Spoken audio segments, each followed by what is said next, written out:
What's up, TBC fam, and welcome back to the channel, guys. All right, guys, so tonight we're going to be doing a Q&A for you guys.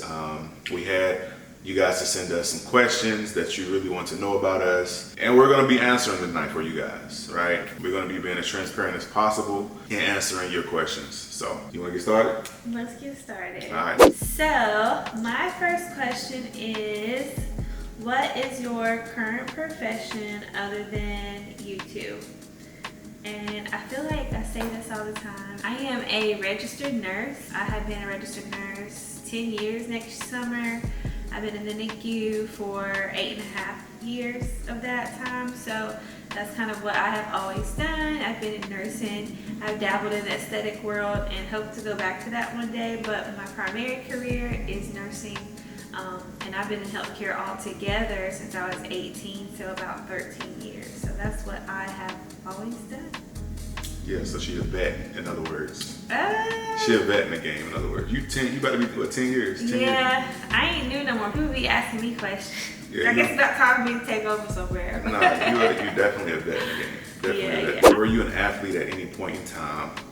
And how tall are you? So yes, I was an athlete. A lot of people actually thought that I played football, but I played basketball. I played basketball collegiately at Marshall University in Huntington, West Virginia. I was a guard, kind of a combo guard, so I played the point shooting guard and shooting forward at times. As far as how tall I am 6'4". Now, I know a lot of times you see celebrities or YouTubers, rappers, whatever this may be, and you know, you may think that on camera they look tall, but they are actually in real life short. Well, I'm actually one of the ones that is actually tall. So yeah, I am 6'4". Believe it or not, he was one of the short ones when he played basketball. Yeah, but yeah, so yeah, in the basketball world, I actually am short. But you know, out in society, I'm considered to be on the taller end or whatever. So. It's okay, you talk to me. So we have a question that is actually addressed to both of us, and we're gonna answer one. So Okay. you wanna read it? I can read it. All right. How old were you guys when you got married? And do you have any regrets? We've talked about this multiple times and just talked about how we feel about it, especially like on the back end, you know, after we've been in the game now for 9 years. So yeah, we got married at 22.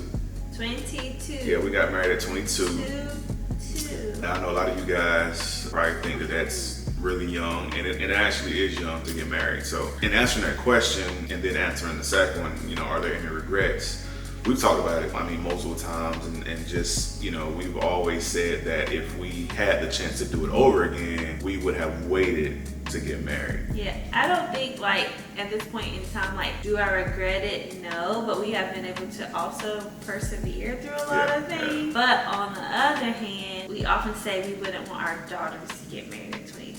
Yeah, and I know for myself, I have talked sometimes with my homeboys, and they'll ask me, you know, what was it like getting married early? And you know, you've been married 9 years. What has it been like, or whatever? I tell them all the time. It's like, you know, I'm not the same individual that I was at 22 as I am now at 32. That's a 10-year difference. You know what I mean? So there's been a lot that has happened within my life. You know, I've evolved. My thought process has changed. You know what I'm saying? Mentally, it's just a lot of things have changed. You know what I mean? A 10-year window like that, a lot of different things can happen, and you grow at a rate that you can't really fathom as far as like your understanding. So when we talk about marriage, there's a lot that goes into that. You know what I mean? You have to be willing to communicate. You have to be willing to compromise. There's a lot of different things you got to be willing to do. And sometimes, like I said, at 22, you may not be ready to do that. As opposed to me being 32 now, it's like, okay, I have a much better understanding. I'm a whole lot more mature. There's a lot of selfishness. Not that I was a selfish person, but it's kind of like you're robbed of that time to be selfish because we were together so young. Yeah.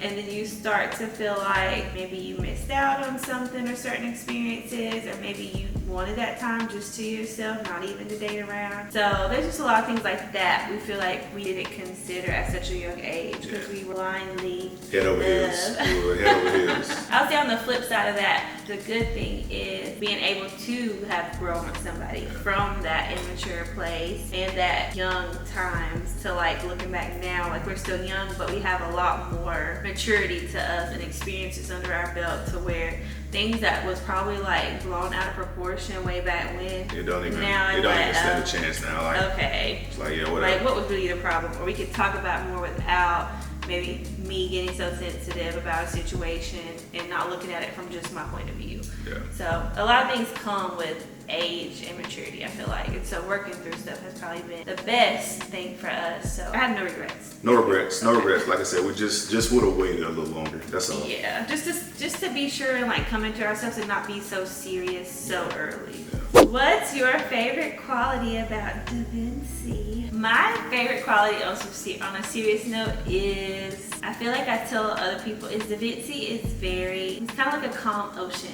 very patient, and he's not impulsive, which is good for, especially for a lot of females, because y'all know we do the most. So having a guy like Da Vinci who is very calm and patient is very grounding for me, and believe it or not, like I really need that. Like he's very strong in his beliefs and he can hold things down, but he kind of lets me just be, and then he knows when to like pull the reins and like calm things down. And he does it in like a very respectful way. Like I never feel disrespected. So I'd say it's your patience and your baseline like calmness. I hope that's a good answer. Oh, that's a great answer.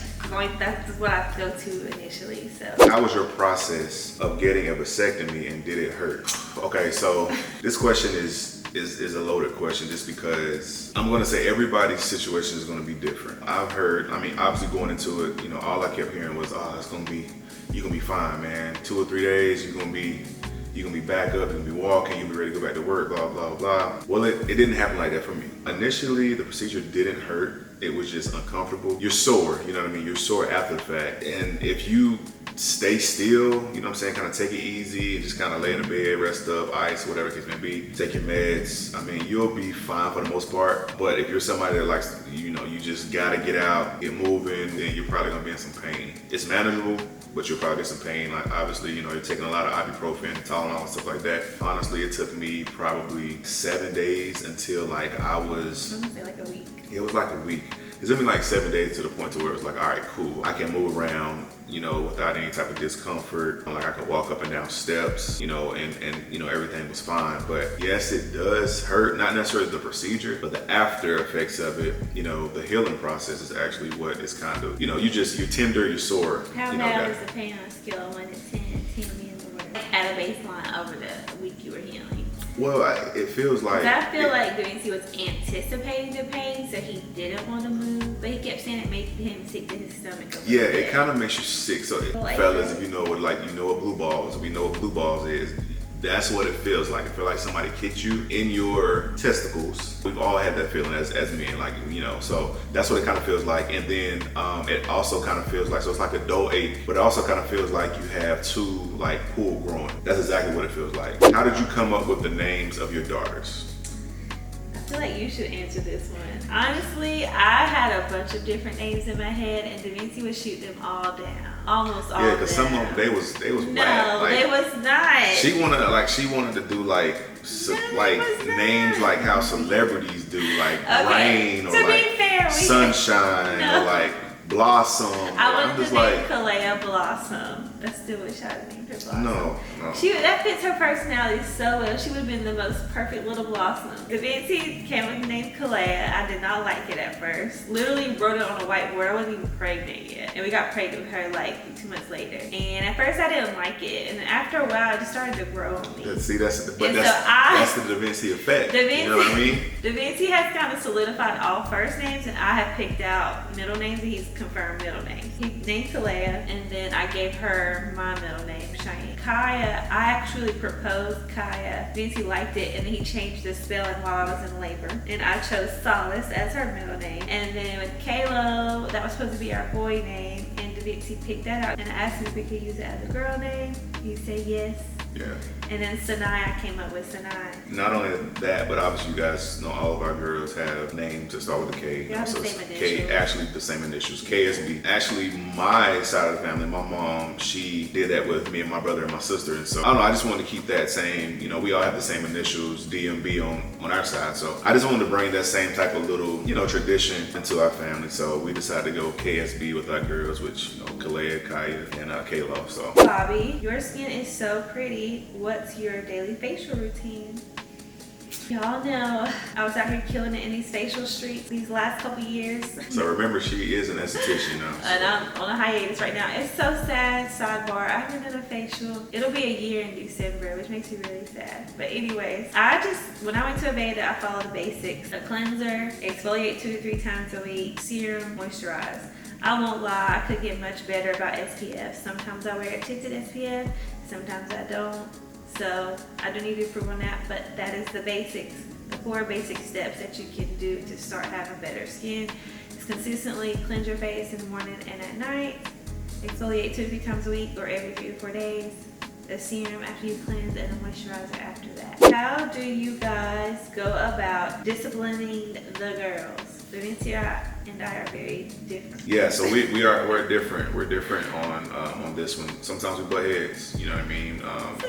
But in marriage, you know, that's a part of it, especially when you're, you know, when you're bringing in a third party and you have to make certain decisions based upon their well-being, you know, within teaching them. So you're gonna have times where you're gonna butt heads. But what's your style? with that being said, I'm old-fashioned. I'm young. I have an old soul. Number one. So a lot of people tell me that I have an old soul. So I'm kind of old-fashioned, kind of, you know, when we're coming up, we would get whoopings or spankings or whatever you want to call it. I'm not one of the gentle parenting type of parents. One thing that I do with our girls, I do give them chances and I try to talk to them and basically tell them why I don't want them doing certain things. You know what I mean? And then it's like, okay. Give like clear warnings. Yeah, it's clear warning. He's very consistent. He sets boundaries.